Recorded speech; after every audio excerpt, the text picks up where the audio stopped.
Apa pendapat antum tentang tarbiyah atau liqa? Jemaah sekalian, karena ditanya pendapat pribadi saya. Ini pendapat pribadi saya. Sekarang apa bedanya kita tarbiyah, daurah, tabligh akbar, seminar, atau apalah namanya? Apa bedanya itu semua? Semua itu adalah wasilah. Semua itu adalah sarana untuk kita mempelajari Islam. Di zaman Nabi ada yang namanya daurah? Tidak ada di zaman Nabi namanya daurah. Di zaman Nabi ada namanya tabligh akbar? Tidak ada di zaman Nabi tabligh akbar. Seminar, daurah 3 hari, daurah 5 hari, belajar Islam intensif, atau apalah namanya. Tidak ada di zaman Nabi nama-nama seperti itu. Nah, di zaman kita dimunculkan itu, nama-nama itu, ini semua cuma sebagai wasilah saja, sebagai sarana untuk mengajak orang mau mempelajari Islam. Ini kita buat liqa, pekanan misalnya, pertemuan pekanan, 10 orang, 5 orang kita berkumpul, kemudian menyetor hafalan Al-Quran, menyetor hafalan hadis, ada program hafalannya, kemudian ada pendataannya sudah sampai di mana hafalan antum. Kalau tidak seperti itu, dengan cara apa lagi kita bisa mengontrol hafalan kita? Kalau ada cara lain, silahkan tempuh cara lain itu. Maka itu juga adalah wasilah, itu juga adalah sarana. Dan dalam hal sarana, para ulama kita membuka luas selama sarana itu tidak bertentangan dengan syariat. Selama sarana tersebut tidak bertentangan dengan syariat. Jika sarana itu bertentangan dengan syariat, maka pada saat itu kemudian dilarang. Nah sekarang, apakah liqa, tarbiyah itu bertentangan dengan syariat? Tidak. Justru ini adalah bagian dari wa ta'awanu 'alal birri wat taqwa, saling tolong menolong di atas kebaikan dan di atas ketakwaan kepada Allah Subhanahu wa taala. Kalau ada yang namanya halaqah hafalan Al-Qur'an di Saudi Arabia, subhanallah, anak-anak kecil itu berhalaqah untuk menyetor hafalan Al-Qur'annya, maka ini sama saja liqa. Berkumpul 5-6 orang berkumpul untuk menyetor hafalan. Cuman tinggal tambahannya, ada tambahan ilmu-ilmu dasar, ilmu akidah, ilmu tauhid, pelajaran akhlak, apalagi yang dibahas di situ Kitabul Jami' yang ditulis oleh Ibnu Hajar Al-Asqalani, kitab terakhir dari Bulughul Maram beliau tentang adab-adab dan tentang akhlak.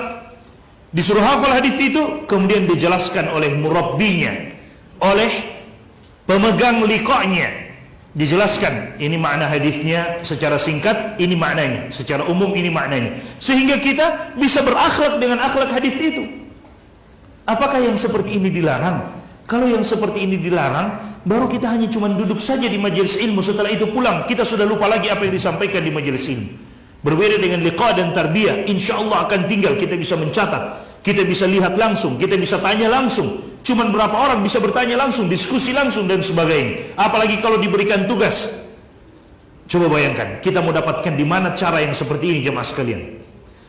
Misalnya ada 5 orang. Sang murabbi yang menjadi ketua dari liqa itu memberikan tugas.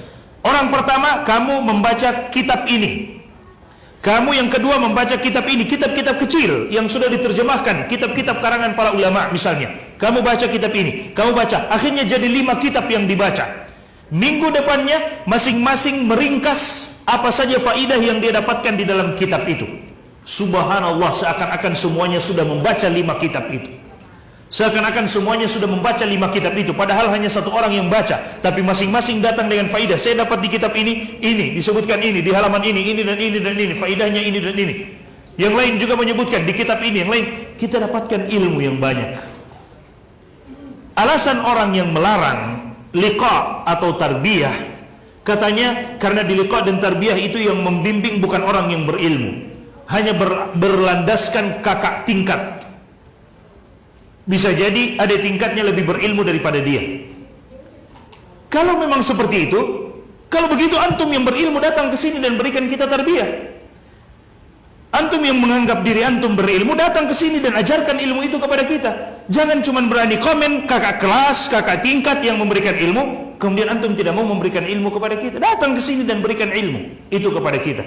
Jika yang memberikan ilmu hanya kakak tingkat saja, antum yang datang ke sini berikan ilmu itu. Karena antum yang merasa sudah berilmu, pantas untuk menjadi murabbi, pantas untuk menjadi pembimbing liqa itu, datang, berikan ilmu itu. Dan kami siap untuk duduk mendengarkan.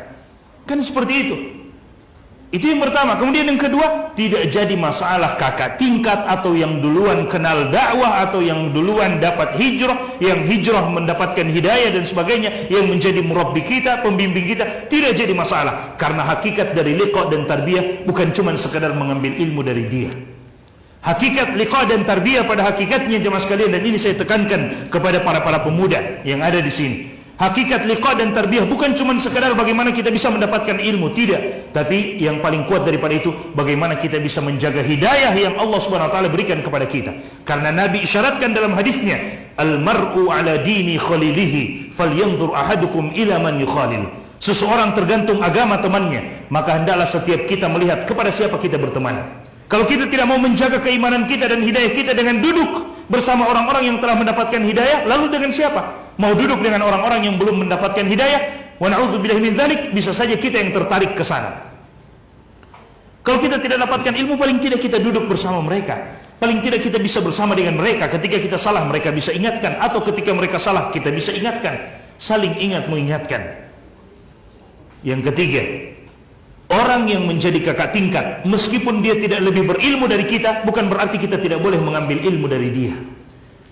Al-Imam Al-Bukhari rahimahullahu ta'ala, beliau mengatakan, la yakunu rajulu muhaddisan kamila hatta ya'khudha amman huwa fawqahu wa amman huwa mithlahu wa amman huwa dunahu. Seseorang tidak akan menjadi ahli hadis yang sempurna, dalam artian ahli hadis yang benar-benar ahli hadis, kecuali kalau dia mau mengambil ilmu dari orang yang lebih di atas, dari orang yang semisal dengan dia, dan dari orang yang lebih di bawah dari dia. Bisa saja kita mendapatkan ilmu dari dia, tidak jadi masalah. Karena dia sudah duluan hijrah, dia sudah duluan ikut ta'lim, bisa saja lebih banyak yang dia pahami daripada kita.